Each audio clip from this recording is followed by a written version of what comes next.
subject and subjectivity, why I take is, according to Marxian view, Marxian thinkers like Althusser, subjectivity is constructed by ideology. According to Foucault, subjectivity is constructed by discourse.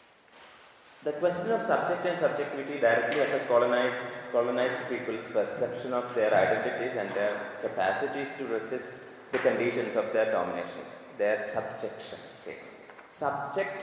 Subjectivity and subjection are related to each other. Okay. Very elementary meaning of the word subject is subject in a sentence, for example. Okay, right? Subject and predicate. Okay, no, that's one meaning. What are the other meanings that you have got? Don't think of theory. What are the other meanings of the word subject? Okay? Citizen, it is called a subject. Okay, right? History is my subject. Okay, right. So these are some very common usages. Okay, that is subject in a sentence. Okay. In theory, one presupposed notion about subject is someone who is in a particular power relation. So, in a classroom sometimes a teacher may be subjecting the students. Okay. Students are made into subjects. Okay. That means what?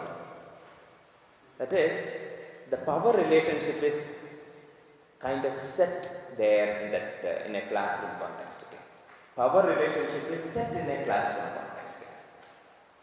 The power relations are set in a classroom context to privilege teacher over the students. Okay, right? That is, teacher exercise some authority over the students. Understand? Teacher exercise some authority over the students. And this exercising of the power clearly tells us a picture of what is the power relation existing here. Okay. So there are some unwritten rules here. Okay. Unwritten rules here. Okay. That is, there are certain things we accept without questioning. Okay. Understand? Okay. That is because of the power relations existing in the society. Suppose you are traveling in your vehicle, the policeman is, hey there, stop there. You stop because when a policeman is calling, you are stopping there because you suddenly become, you realize that you are a subject in this country, in this state or in this, okay. So the term subject tells us about the status of human individuals in a society in the post-enlightenment scenario. What is enlightenment? It refers to Renaissance, okay, right? The rebirth of knowledge with the Renaissance is what is referred to as enlightenment. Okay. Enlightenment has got certain philosophical foundations. Okay. That is, enlightenment is the time when the European philosophy has become anthropocentric. Enlightenment thought which came along with Renaissance, rebirth of knowledge, proliferation of knowledge, spreading of knowledge, has necessitated certain fundamental things. One is, human beings are the center of the universe. Okay. This is one fundamental pillar of enlightenment thought. Okay.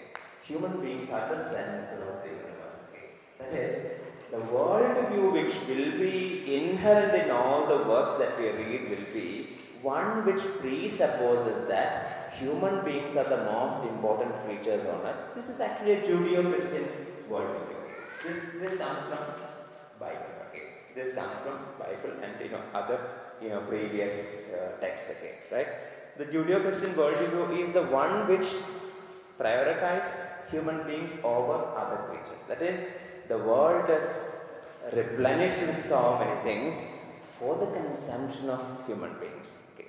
That is human-centered world. Okay. And human-centered worldview is, of course, negated by people who are arguing for a biocentric, ecocentric worldview.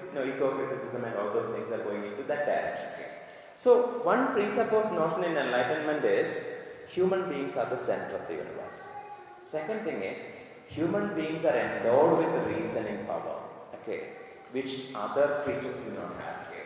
Reasoning power, ability to reason, ability to distinguish between what is good and what is bad, okay. What is right and what is wrong, okay. What is useful, what is useless. Okay.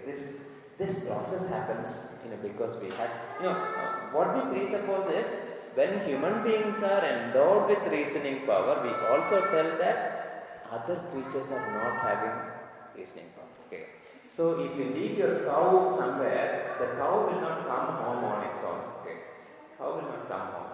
If you leave your car somewhere, car will not come home on its own. You have to bring the car here. Likewise, you have to bring the cow also. Okay. Understand? That is because it is said that this is a Cartesian, this is part of the Cartesian worldview. Cartesian, these kind of terms we'll be often using. Cartesian also is coming here. Cartesian refers to Descartes. Okay, Descartes, a French philosopher. Descartes' notion of I think, therefore I am is also a statement which qualifies use of reasoning power. Okay, I exist because I think. Okay. Right? That is, thinking is one activity which makes human beings different. Okay, and that makes him exist in this world in the way in which he is existing. Of course, definitions are required for that. So enlightenment refers to this onset of this worldview.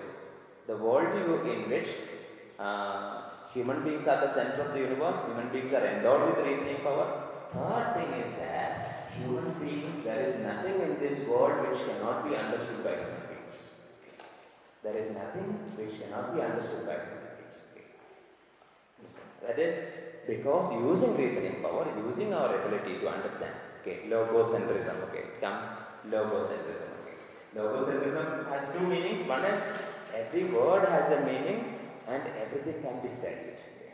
Logos, sociology ends in logos. Okay, it's a psychology. Okay, so logocentrism is an enlightenment, is a product of enlightenment. That is, we believe that the world can be studied by human beings. Okay, and this has helped Europeans dispel fears about, shall we say, unnatural or shall we say supernatural powers in the world. Okay, instead, dispel fears about supernatural powers. That is, when they were thinking of crossing the sea, going into far away places, one inhibition that they had is sometimes we may be attacked by some supernatural powers. Okay? Because these were the kind of stories that were existing in the world. And if you read Iliad or Odyssey, what you will understand is, the strange encounters that Odysseus is having are all with very strange supernatural powers, in front of which human beings are powerless. Okay? So this has helped human beings, this rebirth of knowledge has helped human beings come out of such fears. Okay? Liberation from such fears. When you are liberated from such fears, okay, you become ready to go anywhere. There is nothing which man cannot explore. Man in the sense of human beings, of course. There is nothing which cannot be understood. Okay? So this energy gave by enlightenment is what enabled Europeans to travel across the world and colonize us. Okay, right? That is incidental. Now I have tried to explain it to the simplest possible way. If you still have doubts, you can clarify. Okay, right? So the term enlightenment is also explained. Key feature of enlightenment philosophy. Okay, the status of human individual is one of the key features of enlightenment philosophy. Descartes' declaration, I think therefore I am, confirmed the centrality of the autonomous human individual. Okay, the centrality of the autonomous human individual, a founding concept in humanism. Okay, one of the founding concepts in humanism, a concept that effectively separated the subject from the object, thought from reality, or the self from the other. Okay. It is one basic concept, the Cartesian dictum, okay, Cartesian cogito, that is, I think therefore I am, is what helped all these things happen. Okay. It confirmed the centrality of human individual, okay, autonomous human individual. It is a founding concept of humanism, a concept that effectively separated subject from the object, okay, and thought from reality, self from the other, okay, self and the other. Okay. So these terms will very frequently appear in all your readings of theory. Okay. Understand? Okay. The individual autonomous I was one that's operated in the world according to this separation and was no longer to be seen as merely operated upon the divine will or cosmic forces. Okay. It is not because of any external powers that we are operating here. We are autonomous on our own. Okay. We are capable of doing anything on our own. Okay. We are not held by any cosmic forces. Okay. The individual self was separate from the world and could employ intellect and imagination in understanding and representing the world. Okay. These are all results of enlightenment thought. Okay. The autonomous human consciousness was seen to be the source of action and meaning rather than their product. The source of action and meaning. So, the basic notion that autonomous status of human beings is what gave them meaning about their activities. This is a position referred to as Cartesian individualism. Okay, Cartesian individualism.